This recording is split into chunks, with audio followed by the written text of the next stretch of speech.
What's up, everybody? Wade here, and I just want to thank everybody who came out to the most recent Moving Titan retreat. It was absolutely epic with 250 people there. We got to hear from Tommy Mello, Andy Elliott, Sean Crane, Reagan Weiss, all kinds of other great speakers.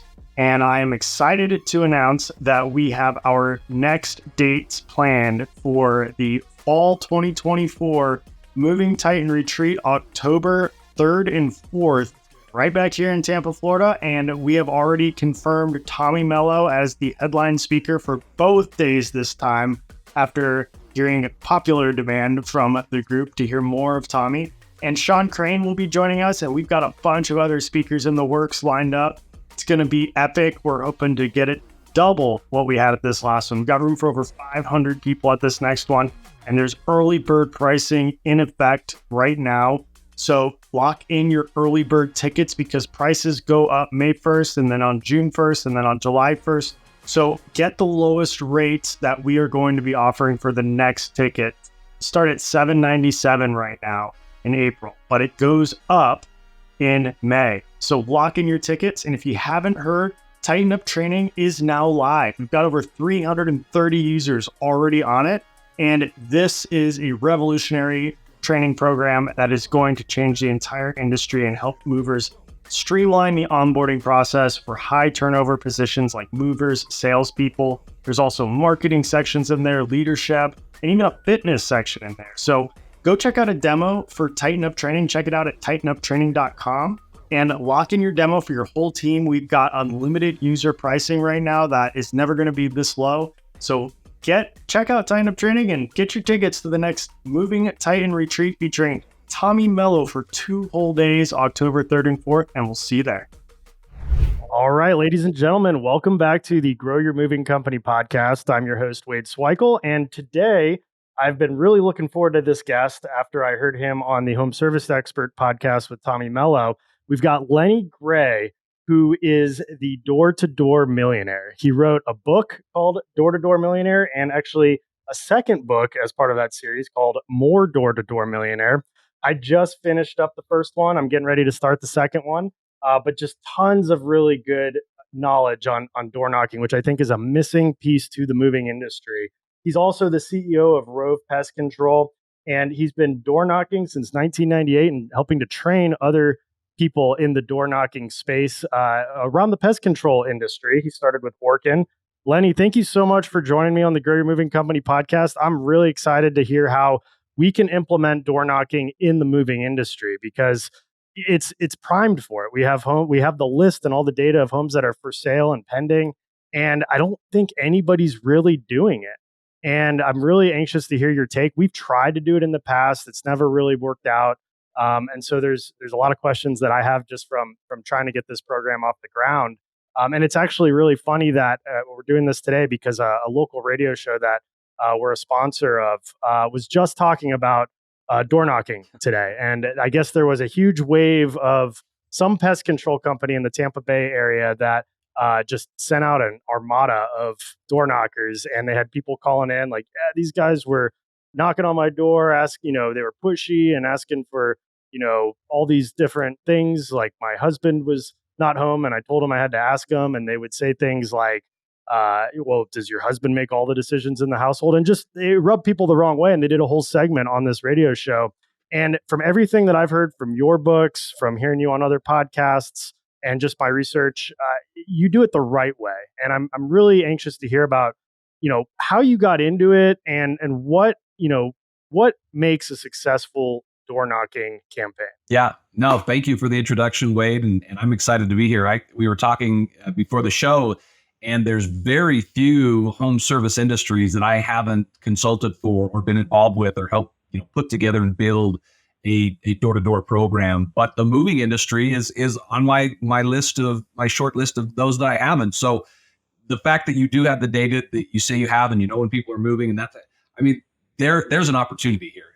There's no doubt about it. So I'm excited to explore that and get into it. So yeah, I started in the door-to-door industry in the late 90s, 1998, as you had mentioned, with work. And I had a buddy of mine I played high school football with, and I served a 2-year church mission in Washington, D.C., and I literally knocked doors for 7 days a week, 8 hours a day. And so I got back off this mission and was starting college. And my buddy from high school reached out and said, "Hey, I'm going to go sell pest control door to door. And I'm really interested in building a team and having you, I think you'd be good at it." And I just didn't believe him. I said, I don't think door knocking's real. And you probably got to lie and cheat and steal your way to making any kind of money. And so I said, "Why don't you go do it? And I trust you. So if it's legit, just let me know and I'll think about it." So sure enough, that fall, he called me right back and said, "Hey man, I made 20 grand. I'm going to be managing a team in Alabama next year. You need to join me." And at that point I said, "Sure, I'll give it a try." So moved to Alabama and, for 4 months and ended up being the top rookie sales rep, for working that year, made about $50,000 in 4 months, which was crazy. This is again, back in the late 90s. And I just thought, wow, this is really a great opportunity. So I did it for 2 more summers until I graduated. I was actually a broadcast communications major, so I was going to be on TV and whatnot, and realized, oh, no way. I can't make the kind of money I could make in 4 months all year.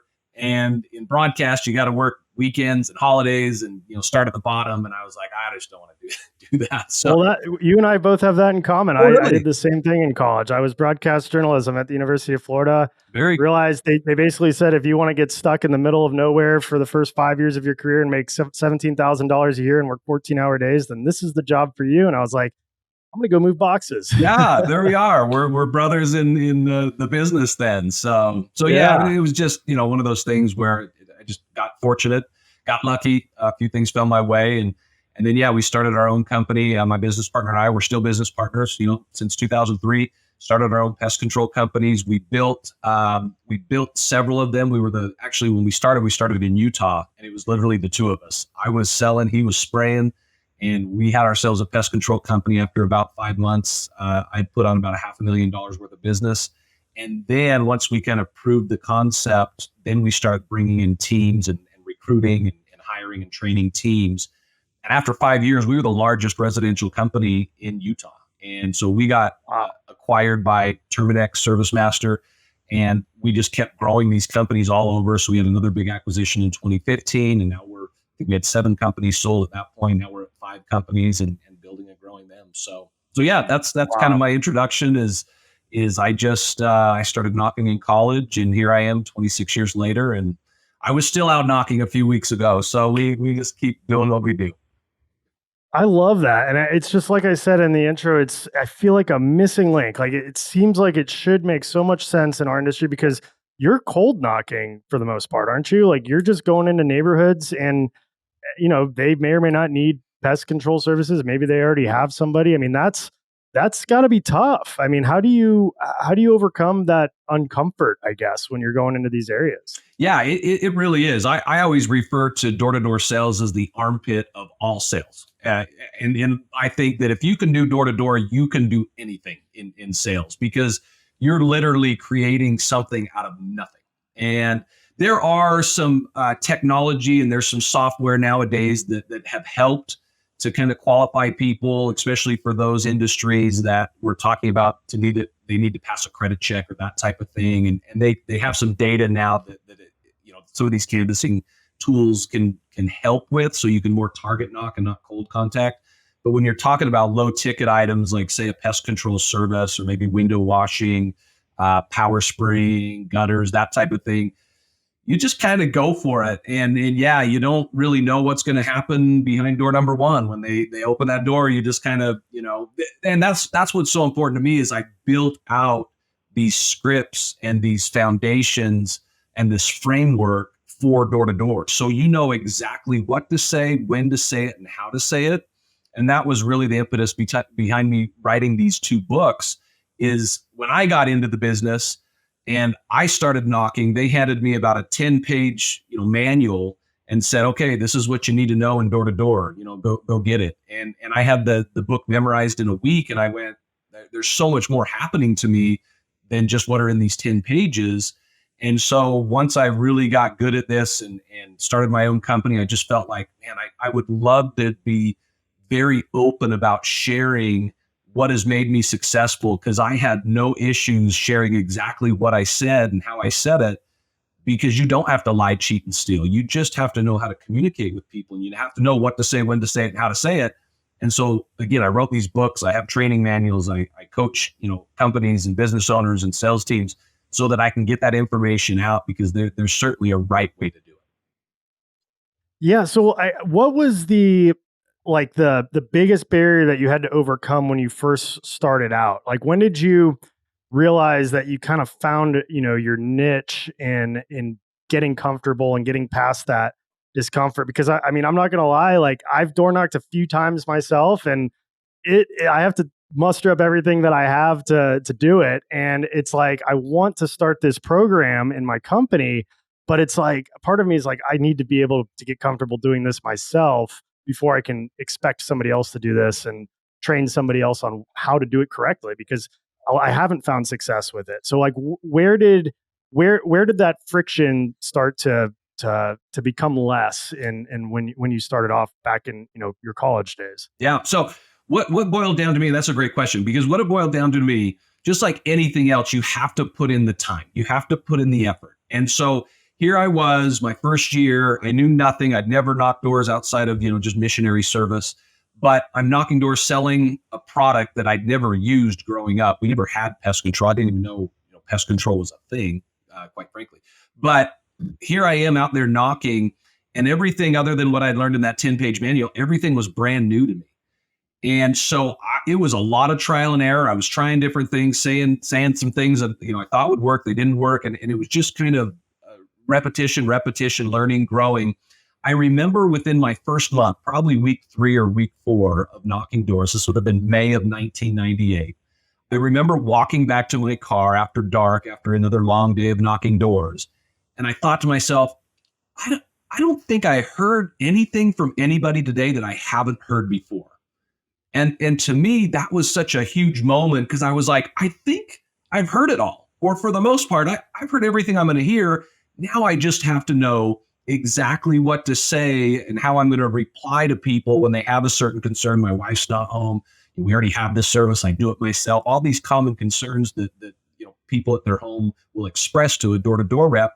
Now I just have to dial in to answer those things perfectly. And if I can figure out how to do that, then I'm going to have no issues. I'm going to be fine. And so that, again, it took me 3 or 4 weeks to kind of realize that. And still today, I'll have this one-off crazy concern. Somebody will say something just out of left field, and that's fine.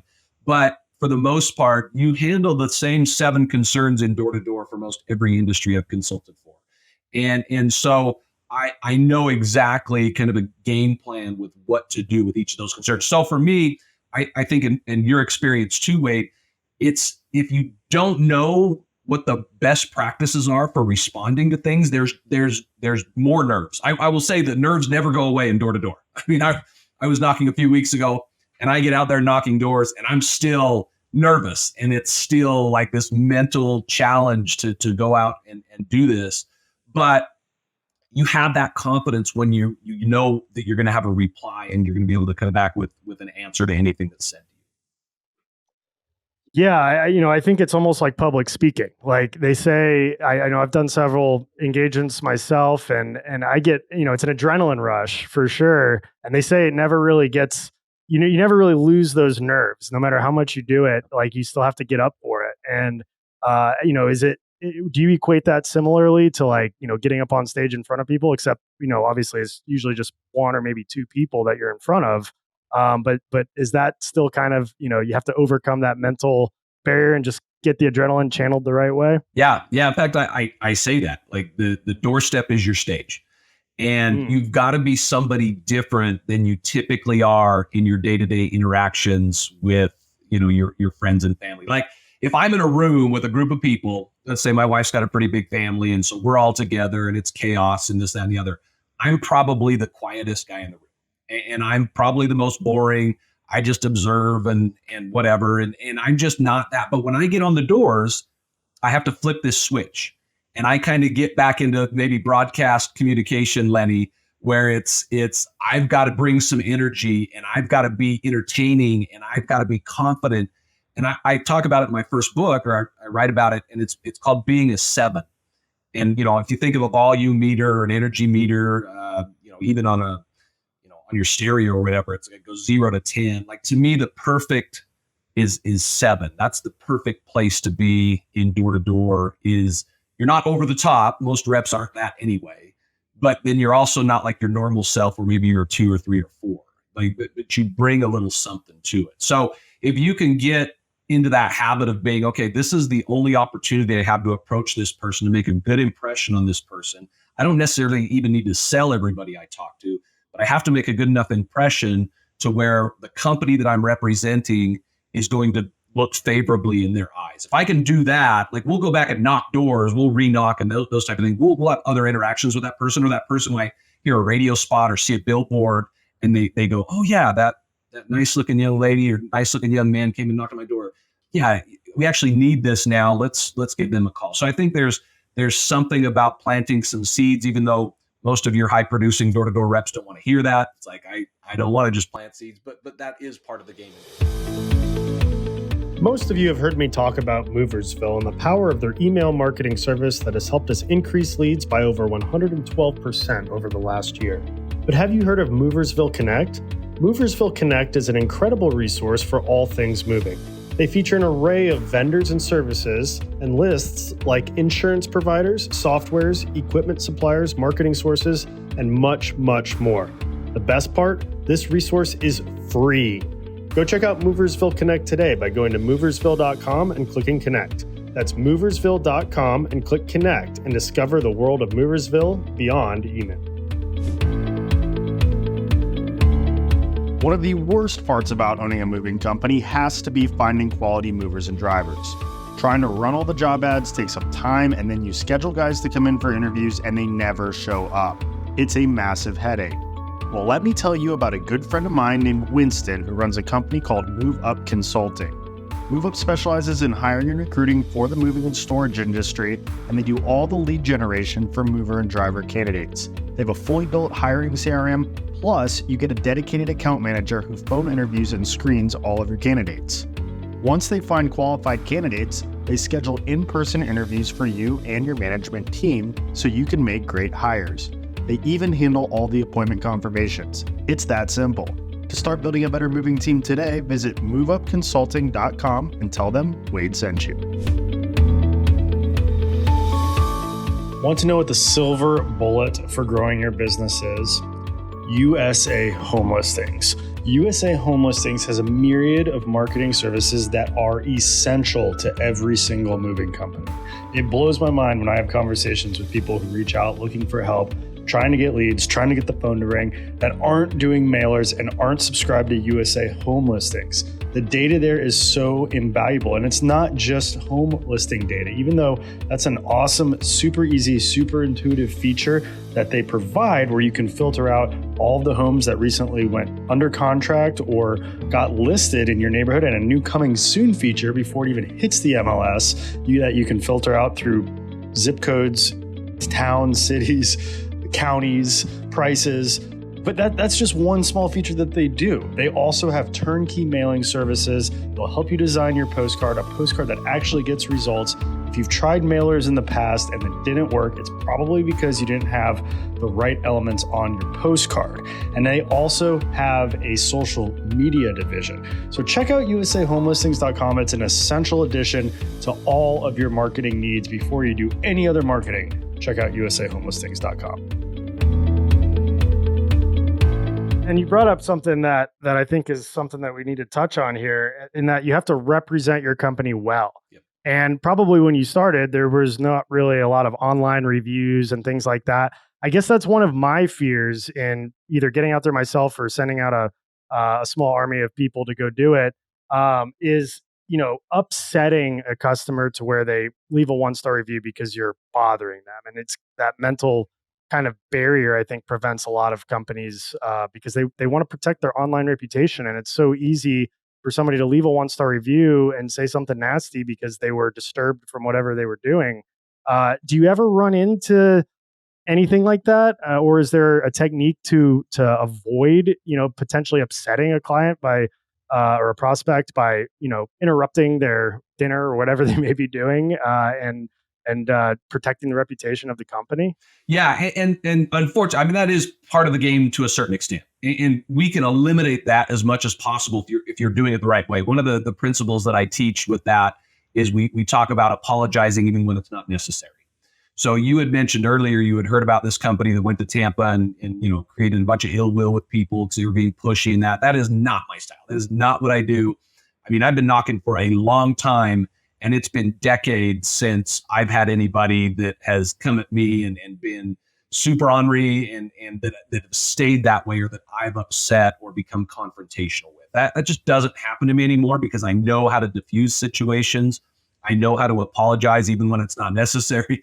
I'll tell you, when I was knocking doors a few weeks ago, there was a sign on a front door and it said, baby sleeping, don't knock, don't ring.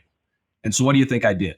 I didn't knock and I didn't ring and I moved on because I got a 2-year-old. And if my 2-year-old got woke up from a nap, I know I'd be pretty pissed off too. So, I mean, there's just situations like that. We talk about no soliciting signs. And if I have a rep that says, I don't feel comfortable knocking on a door that says no soliciting, you know what my advice is? Don't knock on a door that has a no soliciting sign. Pretty easy. If you do feel comfortable, then that's fine. There's ways to diffuse that. You bring up the sign right away. You let them know what you're doing. You maybe drop a neighbor's name that you just sold or that you talked to. So you make it a little bit softer than maybe you otherwise would. So there's ways, as long as reps are taught the proper way, that there are ways to avoid those things. It's impossible to completely avoid them because some people, with the canvassing tools we have now, you can drop a pin on a house, and my reps have one pin that they use that's called a never knock. And so if they go to a door and have a really bad experience with somebody, maybe somebody's belligerent or they do leave a 1-star review, we'll label that as a never knock because we just don't want to knock that door again because it's not worth our time to do that. That makes a lot of sense. And, I just had like this memory flashback from when I was in probably second grade. We'd get like the fundraiser, magazines that we'd go door to door I don't even think they want kids anymore going door to door. But when this was in the 90s and probably about the time that you were getting started in college, and I loved it. Like I would always like be at the top of my whole grade, like selling these like, I don't know, candy, gift wrap, whatever was in the annual fundraiser for school. And usually I think my parents would tag along behind because I was like an 8-year-old, but I would go knock the doors and I made a lot of sales, but I was also like a cute little kid that it's hard for somebody to slam the door on, except for one guy. And this memory just came back to me. I don't know how it didn't when I was listening to your book. But he got like, he like insulted me and he's like, no, didn't you see the sign? Get out of here. I don't want it. And like slammed the door on me. And I like almost cried. I probably did cry. I went back to my parents and they're like, don't worry about that guy. Like 99% of the people were super warm and receptive to me coming in. But do you just have to have thick skin? I mean, as an adult, it's a little bit, you're not as, cute and cuddly anymore as like I guess cuddly isn't the right word, but you're not an 8-year-old and you have kind of an excuse when you're young. As an adult, do you see people that are just outright rude and say, no, get off my property? Is that common? I wouldn't say it's common. And I love that story, by the way. As an 8-year-old, you're probably like, I have no idea what no soliciting means. Like you just saw a sign and was like, oh, is that their last name? The solicitor. I learned, but yeah. Like, I don't even know what that means, which is kind of funny and kind of interesting that somebody would blow up on an 8-year-old. So, but yeah, I mean, it's not common. Most people are going to be decent with you when you go knock on their door, most people. But a lot of that goes back to the rep. And are you a 7? Do you know exactly what you're saying? I talk about my initial approach. It's about the first 30 to 45 seconds of that conversation. If you don't bring it right out the gate with a solid, confident 7 initial approach, then yeah, people can like they can sense weakness, right? It's like blood in the water for a shark, where it's like if somebody's very hesitant and they don't have good nonverbals and they just seem like a little shy. Like that homeowner, if there's an inkling of weakness, then they'll pounce on that. But if you're confident and you know what you're saying, you have good body language, then bam, like there's just going to be that respect that people have for somebody at their door. Again, you could absolve a lot of those things just by the presentation, by who you are and how you present yourself. but there's still going to be people that are just ignorant and they're mean and they're nasty. And again, there's no pride for me. Like I don't get any satisfaction if I prove somebody wrong, or like to me, it doesn't matter. Like I'm playing the long game with this, right? Over 2 decades, almost 3 decades worth of this. Like you mentioned before with thick skin, I don't care. There's not anything somebody can say that's going to insult me or that I'm not prideful enough. I don't care if they make fun of my kids and say, it's too bad I procreated or whatever. It doesn't matter. Like to me, it's just, okay, well, I'm sorry I bothered you. I hope you have a good rest of your day. I'll just talk to your neighbors. In fact, I'll take you off my list so I make sure we never bother you again. Something like that, like at least you'd hope most people that are at least sober would be decent with you at that point, and then you continue on to the next door. Yeah, and I'm curious, like, how has the dynamic changed? A lot of people have Ring doorbells now, and a lot of times, they probably won't answer if there's a stranger at the door. I mean, I can see if somebody randomly knocks on my door, I'm a little uncomfortable, to answer it because you don't know who that. And I live in a gated community, but even so, like, it kind of, it takes me back because I don't get a lot of people that knock on my door if I'm not expecting them. Are you seeing more people that just don't answer the door for a stranger in today's day and age, or maybe they see the Ring doorbell? I mean, I remember recently I was helping out a friend and their phone died, and I had to go knock on their door, and the roommate apparently was home and saw me on the Ring doorbell. And didn't answer it, and I was like, "What the heck? Like, I need to help." I came out here to help somebody move like a scooter or something. And I was they were supposed to be expecting me, but I guess she wasn't home, or I don't remember everything. But I know that I later found out that the roommate was there, and she sent a group chat to the other roommates, like, "There's some guy at our door right now. I don't know what to do."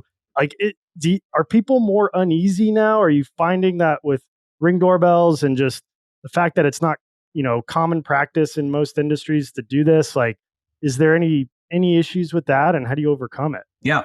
Yeah, no, certainly it's changed the game, right? Any kind of video and people can just talk to you. And it used to be back in the day before even rings, there was those speakers, that would be mic'd up in someone's house. And so you wouldn't have a lot of those like you have the rings today, but we've been dealing with that thing, not at the level we are today, but we've been dealing with that type of thing for a long time.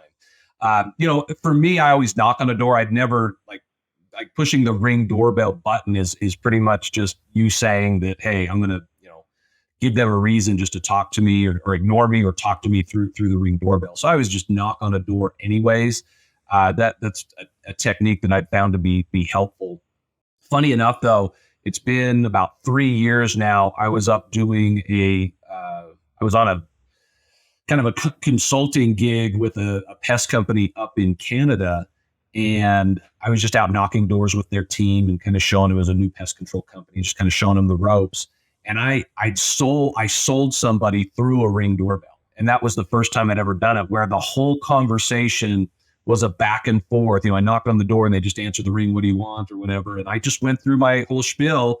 And then at the very end, when I'm asking for payment and a credit card, like the door opened like a little sliver in this credit card, just kind of came out, and I grabbed it and, did what I needed to do, gave the credit card back, literally had no interaction with the person, face to face, eye to eye. And that's just kind of how they did it. So it's possible. It's probably not likely in a lot of scenarios. You want to get people to come and have that face to face interaction. So you're better at reading nonverbals that way. Of course, you're better at offering nonverbals, and there's a lot of benefit to getting in front of somebody. But at the same time, yeah, I mean, Ring doorbells have definitely changed the game because people can certainly ignore you, maybe whereas before they'd at least come and see who's there. Right. And for, just looking at it from the other side, if somebody knocks on my door, there's that discomfort for that person too on the inside. Yep. How do you diffuse that discomfort with the prospect and just, put them at ease and get them to take their guard down? Because I just think that, I would be skeptical if somebody came and knocked on my door. And I'm sure a lot of people, especially if it's, a wife or, one of their kids are home by themselves, and this strange man comes and knocks on the door. Like, what's the best way to diffuse that situation and show them that you're not a threat? You're just there to try to help them with something. Yeah. So, and you bring up a good point. Like that's what I write about is you're kind of in door to door. I view it as I want to come across as a messenger of good news. So I'm just a messenger, just bringing them some information that hopefully helps them out. And if it doesn't, that's fine. I can move on to the next door. But one of the techniques that I talk about in that initial approach, in those first 30 to 45 seconds, is we talk about name dropping and the power that is when people, and I'll tell you the psychology behind this, is people will treat you differently, not just in door to door, but in life. People treat you differently if they know that you know who they know, if you follow that logic. So for instance, I'm on a flight a couple of days ago. I'm flying back from Orlando. I was out in Orlando for a little bit, flying back home. I get on a flight with the guy and he starts a conversation and says, so are you going home or are you leaving home? What, said, yeah, we're flying back home. Oh yeah, me too. Where are you from? And so we start to play this game and come to find out one of his cousins, who was like his best cousin, favorite cousin, whatever, went to school with my wife, and my wife was on the flight with me. And so now, all of a sudden, this guy knows that we know who he knows, and it's almost like we're family at this point, right? Like we've got this relationship, and I've never met this guy before. He could be a serial killer. I don't know, but we're on this flight together. I'm sitting next to him, and now we're best buddies. And so similarly in door to door is if you've worked in a neighborhood, if you have a customer in a neighborhood, that's what I always say, that's where you want to start knocking doors first, where you have customers. Because if somebody knows that you know who they know, now all of a sudden the dynamic of that conversation's changed and they go, oh yeah, this is a friend. This is somebody I can trust because, Sue and Jim, they know him. And so that changes things. So there is some power and there's some technique behind making people feel comfortable, putting their guard down. That said, I've started a lot of companies in states from scratch. I've knocked in 30 some odd states. I've lost track. But when we start companies from scratch, we don't have customers. And so we're literally building that momentum as we go. And so even the power of the name drop could be dropping a name of somebody you just spoke to. Right?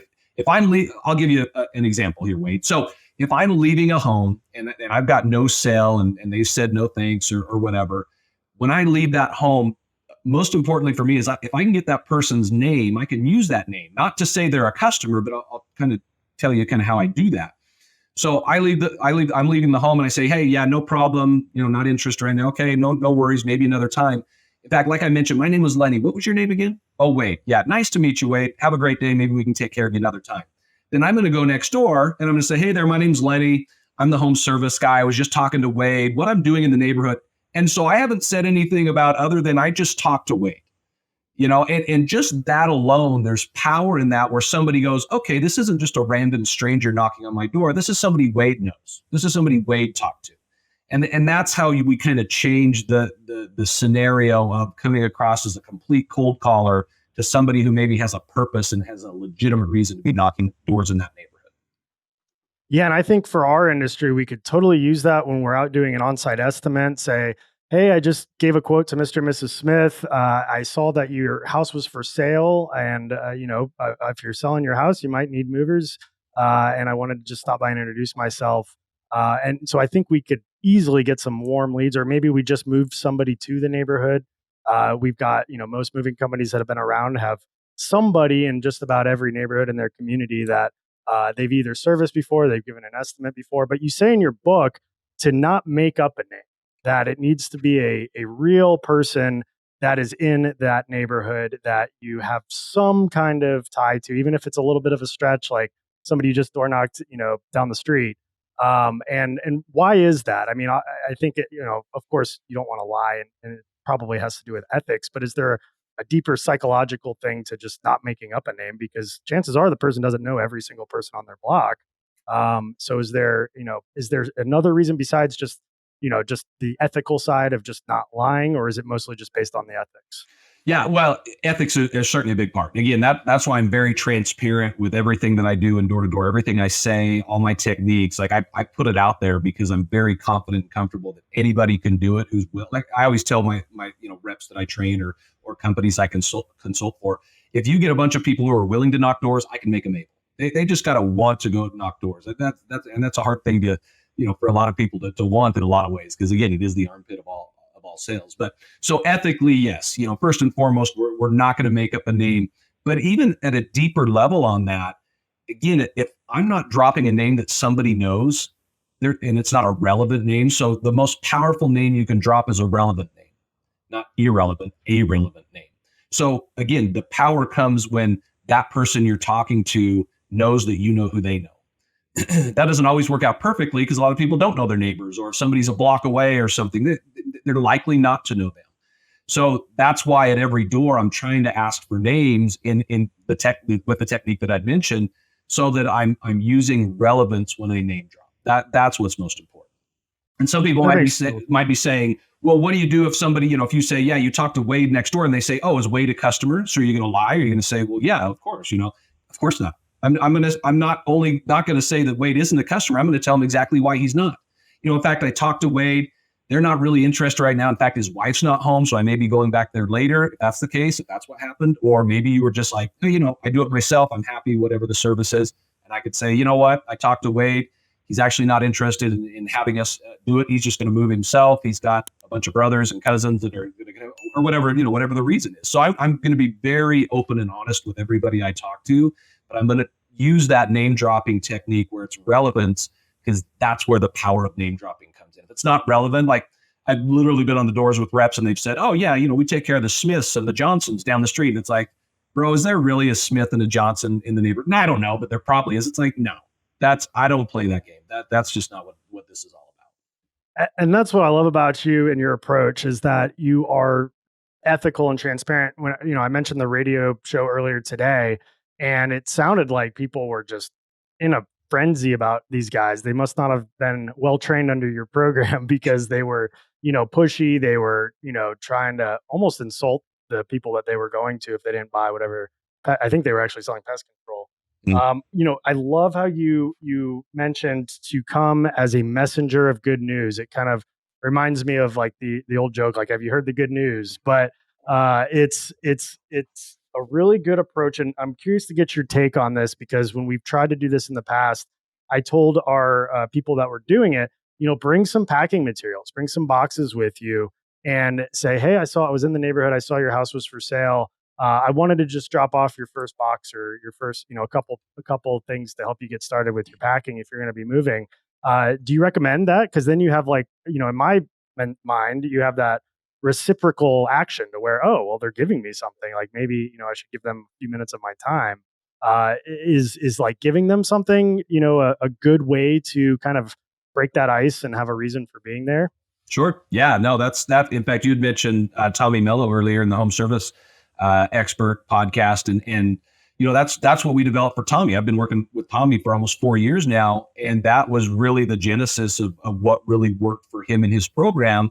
Is we have door-to-door marketers. We don't have door-to-door salespeople, but they're marketing, basically going to a door and saying, hey, I'm offering, a free lubrication of your rollers and hinges. All I'm going to ask in return is I can put one of these stickers by your button, by your garage door button. And so now we're in a garage, we're doing a little, lubrication. It takes a few minutes, and we're putting that sticker. So the next time somebody thinks about any needs what they have at their garage door, they're going to go right to that sticker. And that's what's helped us build a 7-figure, door-to-door campaign for Tommy in basically, 3 markets. I mean, we just scratched the surface there on what we could do. But there is that law of reciprocity, like you said. So if you lead, and even if you're trying to sell somebody, you can't leave, you can't close them right there, and you leave, like I mentioned earlier, if I can leave a good impression with somebody, that can hopefully turn into something, down the road. Maybe it's when I come back and re-knock on the door next year, or, in 2 or 3 months, or maybe again, it's some other kind of marketing campaign that they see and I've left a good impression. So that's how I teach it. That's what I want. I mean, and that hasn't changed for me even when I was knocking with Orkin when I started. Of course, when you're knocking for your own company, you want to leave the best impression you can. because it's your own company. But I teach reps to do the same thing, where we want to leave that good impression, because a lot of times the seeds that are planted years ago, you might be, the rep that comes across that person at just the right time. And so if you're planting good seeds, I'm all about what I call a law of heaven, where it's like the more good you do, the more good comes back to you, right? And it's like, that's what we're trying to do in door-to-door. Is we're just trying to get people to leave good impressions of the company, of ourselves, like have some dignity for ourselves. And so you never know when you're going to be that person that reaps that from somebody who left a good impression months, years ago. And do you encourage your reps that are doing this to like offer to try to close the sale right there on the spot, or is it kind of situational, depending on how they're received? Because in our business, we like to, for any kind of like a home that's 3 bedrooms or larger, we like to give an on-site estimate. And so what I could ideally like to see happen is that we get the customer, they're open, they're warm, they're receptive, and they allow you to do a walkthrough of their home to do an estimate right there on the spot. But I could also see that being a little pushy, like, oh, do you want to come into my house and see, like, how do I know you're not just casing the place and seeing what we have here? Would it make more sense in a business like ours, where we do need to go in and see things, to just maybe schedule an appointment and give them time to research the company and call you back? Or is that, do you just have to kind of feel out the situation and just take it case by case? Yeah, it would be interesting to kind of do some A/B testing with that. And again, I don't have experience in moving. I think it's a genius idea, and I think those companies out there interested in doing it are going to be light years ahead of anybody else if they can dial in the right type of program. You see a lot of that depends on what the price point is. What's the average ticket for a product or service? Because if you look at, solar has been huge over the last 10, 12 years. And solar is a high ticket item, right? 30, 40, 60K you could be spending, to get your panels on your roof and to get solar.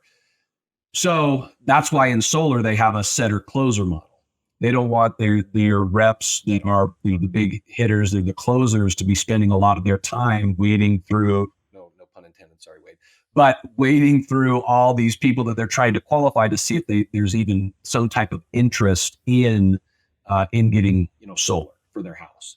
So they have these setters that go in, and setters are paid differently, right? They're paid on an hourly, and then they get a little bit of commission if the appointments they set actually close, if the closer closes those. So that could be a model to explore in your world.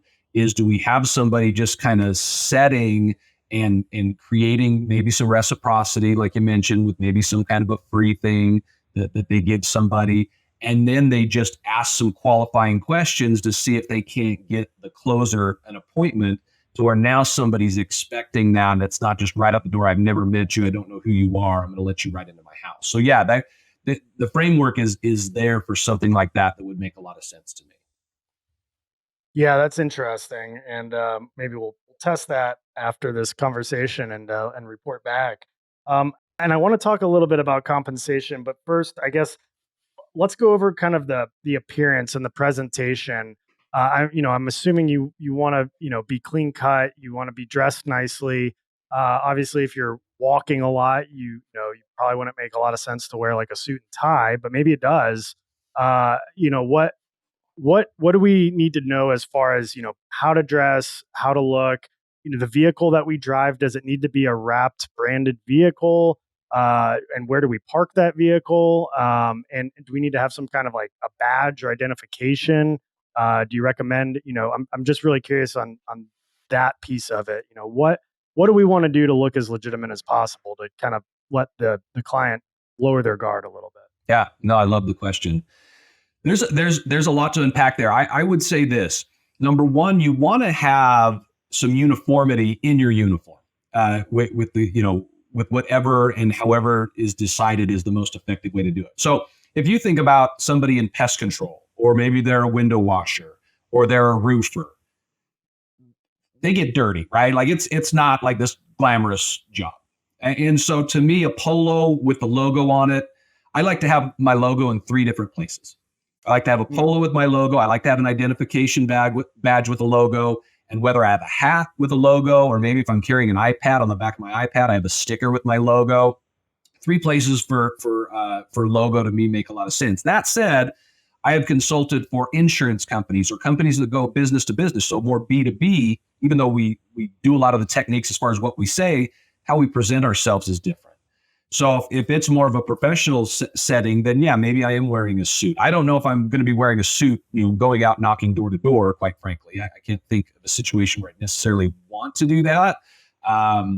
But there probably is if I thought hard enough about it. But it's just, it's probably not the most comfortable for the rep to be out in dress shoes, trying to go out and knock doors either. So most often you see door knockers in some kind of a polo, maybe even shorts. I mean, I remember one of my best days ever selling door to door in Pest.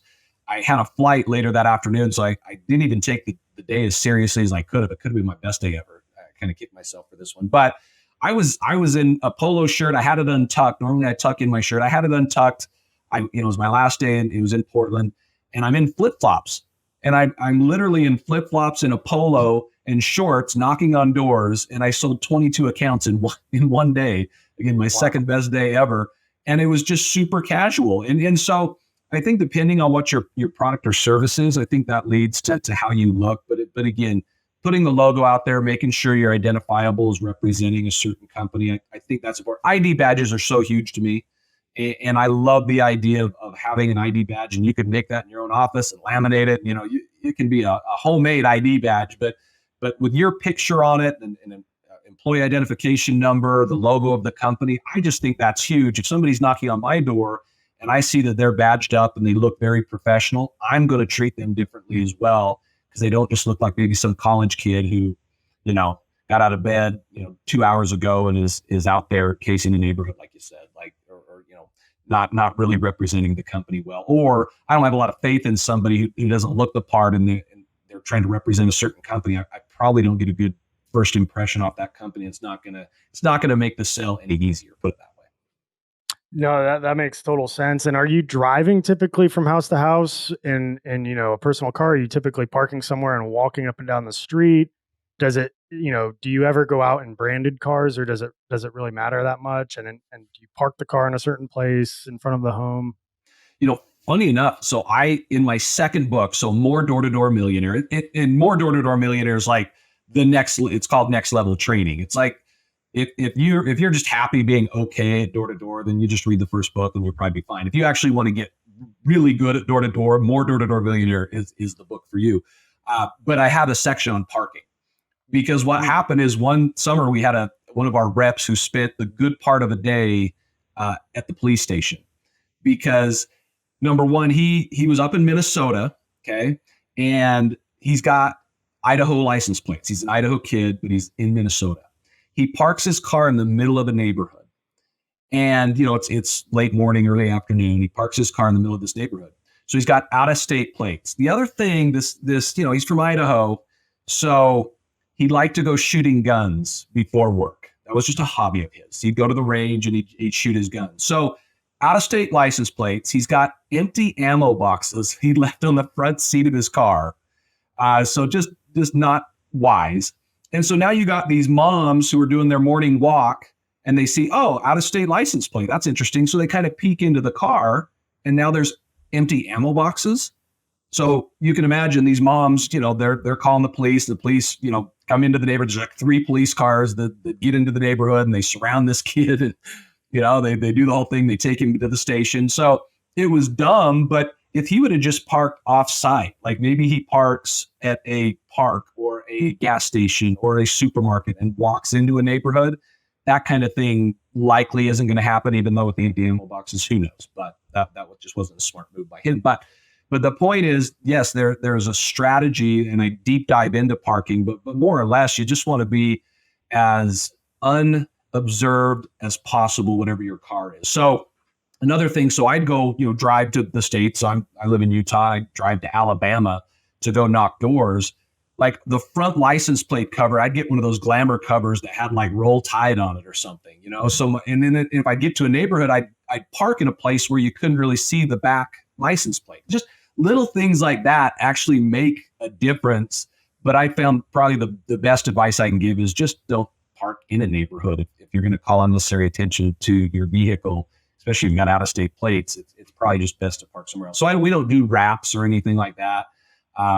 Sometimes if you're fortunate enough, you might have a service truck that might follow you around if maybe they've got some free time. Well, now if you've got your truck there that's branded, that looks the part, and you can point to it like, hey, we're in the neighborhood. You kind of see a truck out here. We're going to be taking care of a few people in the next little bit. So got some time in between some appointments, what we're doing, and you kind of get into your pitch from that point. So there's ways to use branded vehicles, but I've never had my vehicle that I've used to drive neighborhood to neighborhood be branded. That makes sense. And we teach our on-site salespeople that, they go out to scheduled appointments in a neighborhood to park on the street so that the client with at least a magnet on the side of the car so that the client can, you're not intruding by going onto their driveway or blocking their own cars if somebody has to go somewhere. And they can see that your vehicle is there. It's got at least a magnet on it. And, that's how we do it for on-site estimates. But if you're walking up and down the street, it probably doesn't make sense to just drive, 10 feet every single time or leave a car in front of somebody's house or whatever. So I get that. And I haven't gotten to the second book yet. I just finished the first one. So it's on my list, and I'll take a deep dive into that. And so forgive me if I ask any questions that maybe are covered in that. But I guess I'd like to get to, you mentioned like college kids, and it sounds like a lot of these pest control companies and other industries have summer programs for college kids, just like how you started off. Is there like an ideal avatar for who you want to hire to represent your company and go door to door? I mean, I imagine college kids are just looking for any kind of work, and it might make sense from a financial standpoint, to take a job like that because, like you said, it's so your quote, the armpit of sales. So a more established salesperson probably doesn't want to be door knocking, at least, unless they see a college kid bringing in a ton of money, maybe they'll jump on it. But I mean, who do you look to hire for a position? What personality traits? What type? What age range?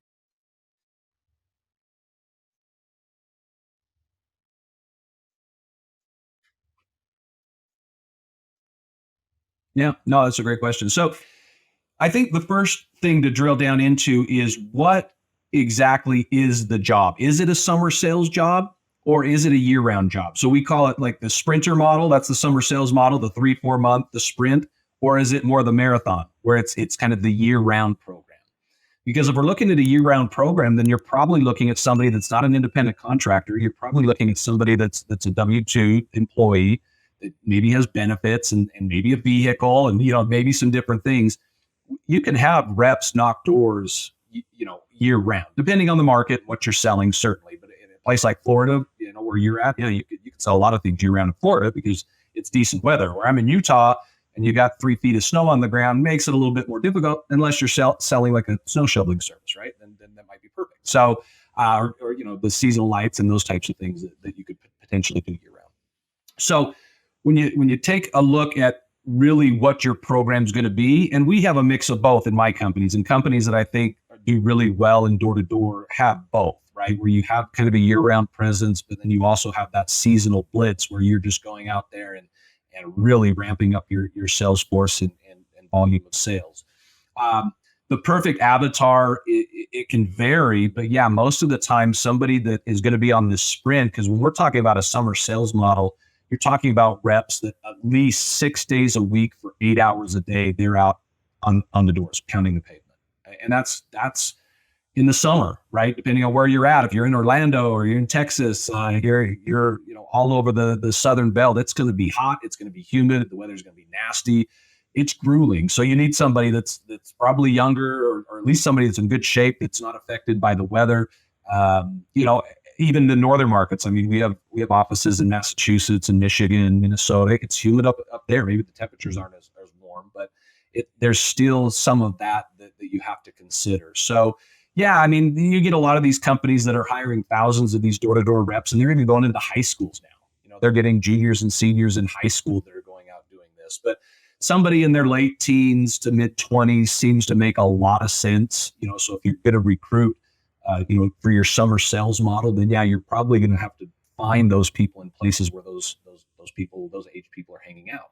Whereas if it's the marathon model and more the year-round stuff, You're looking for somebody just the right fit for your company and the culture to represent your company well, that again is willing to go out and do what is a difficult job. And we've had people in our company that are in their 30s and 40s, even 60s, that have gone out and done door-to-door canvassing, and they can be successful. They just have to be willing to go out and do it. But you can take smaller bites, day to day. Maybe you go out 3 or 4 hours on the doors a day if you're doing it year round, 4 or 5 days a week. You can make great money in door to door, which, just like anything that a lot of people aren't willing to do or are able to do, you can make a lot of money nowadays in door to door because it's a select group that can really be successful and drive not only massive amounts of revenue for a company, but you can also consolidate, make more efficiencies in the company, and that you can consolidate routing, especially for recurring services that, you can show up on a street and half your days on one street. You're not burning mileage or fuel and, all those things that make a company more efficient. That's what really door to door is doing beyond just the, adding a bunch of customers.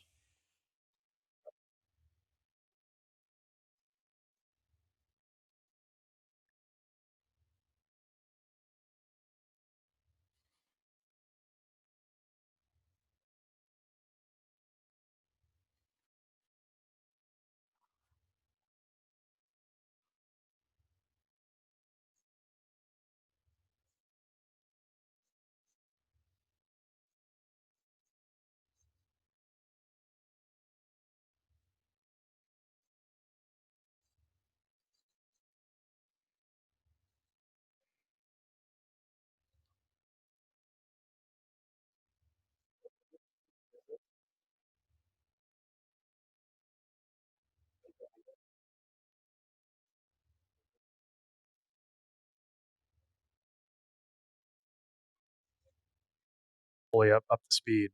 Yeah. So this is one of the most underused and underutilized, undervalued pieces of door to door programs, and that's the training. So it is very difficult, and you know this as a business owner. Your listeners are going to know this as business owners.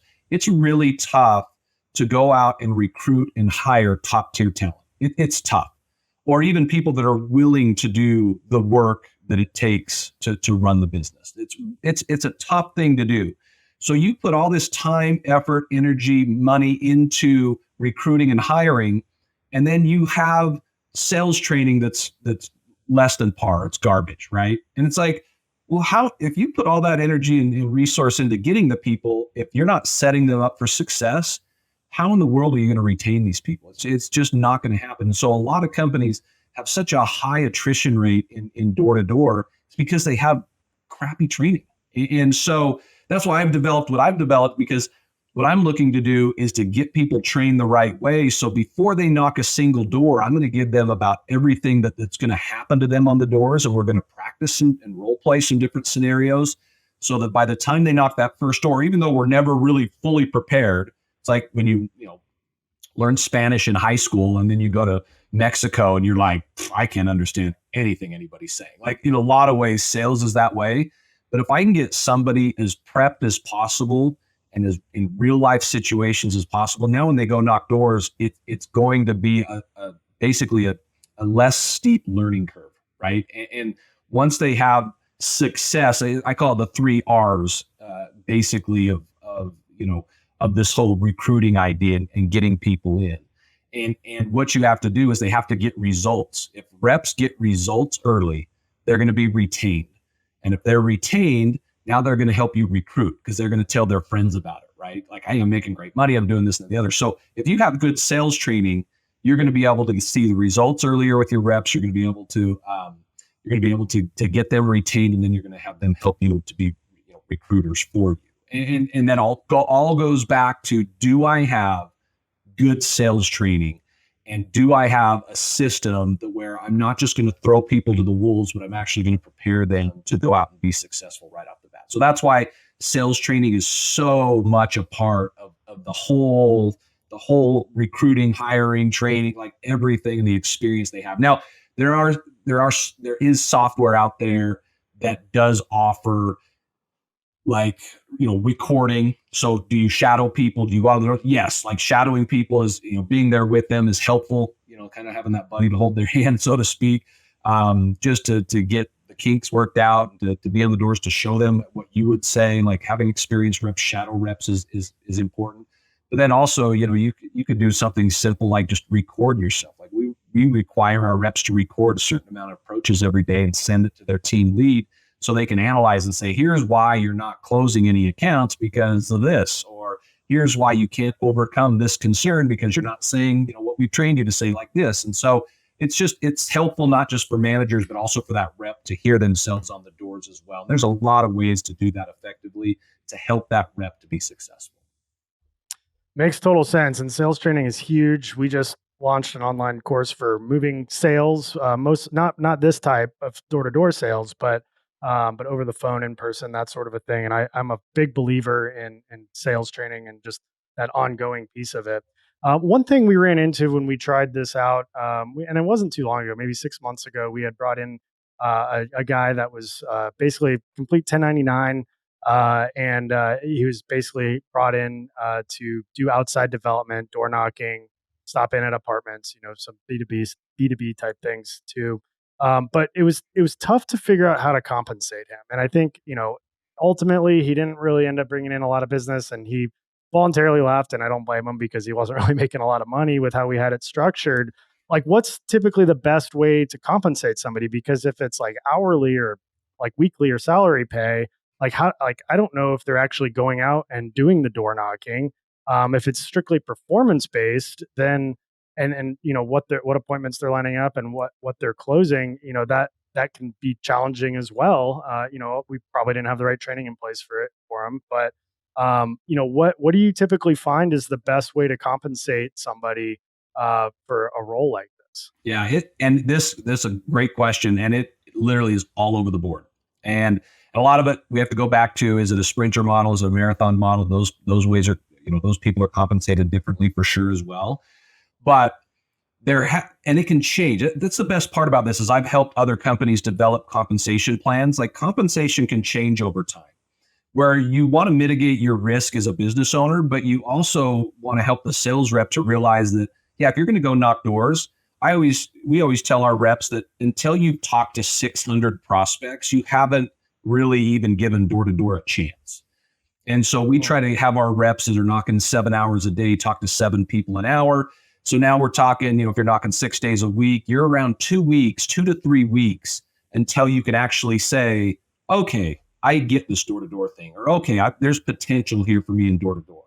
So those first 2 to 3 weeks, we might have some guarantees in there or some hourly compensation that'll change over time once we felt like that rep's gotten their teeth cut, a little bit and have kind of figured out, the training, the process. Because it's not something you just train somebody and they go out and do it. It's, we're not in manufacturing or something where you just pull this lever and then move this thing into this piece here.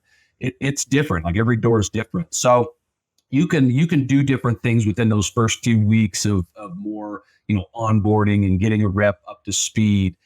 But then ultimately it boils down to, we've even had different compensation for reps on the same team, depending on what their needs are, because you can compensate, as the jobs are done. You could compensate ahead of when the jobs are done. But again, to mitigate that risk, you might pay a lower commission rate for somebody that wants upfront commissions before the company's realized all the revenue. But if somebody is fine to be a little more patient and they want higher revenue, well, I'm going to take less risk off me as a business owner, so I'm going to pay them as my clients are paying us, for instance. So there's a lot of different ways to slice that pie. It really just depends on the industry. Is it a recurring business? If it's a one-time thing, what does that look like? I mean, there's a lot of different ways to slice that up. But at the end of the day, it can change over time as well to hopefully help that retention of reps. Because ultimately, that's what we're talking about. The cost of replacing a rep is way higher than the cost of compensating correctly over time if you do it the right way. That makes total sense. And one of the struggles with that was just knowing that they were actually putting in the work. And when we go B2B, we can collect a business card to have them bring back a stack of cards for apartments that they dropped into or whatever. But you can't really do that with this. Is there like a software that you recommend or use?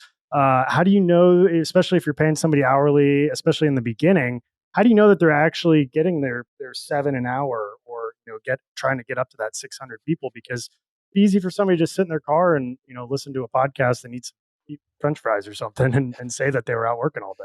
Yeah. So there's definitely canvassing apps for that, that I use. I mean, my friends over at Sales Rabbit, I've got connections there. They're a great one. There's a lot, right? Tommy, we use a software at Tommy's place where you're able to, timestamp, you're able to geolocate, you're able to basically filter out all these, cheaters, we'll say, or people who try to cheat the system, right? Where it's like, we're going to know if you're legitimately out there or not. And again, at the end of the day, if it's a 2 to 3 week, we've always had it where if it's a 2 to 3 week trial period where we're ramping somebody up, you'll probably know within 2 to 3 days, not 2 to 3 weeks, if you've got somebody that's trying to cheat the system. If they are, I would just, from my experience, I'm just not patient with those people. If they're trying to cheat it 2 to 3 days in, they're going to try to cheat it 2 to 3 weeks, 2 to 3 months, 2 to 3 years later. And so we filter those out right away. But yeah, a lot of canvassing apps and tools that you can use to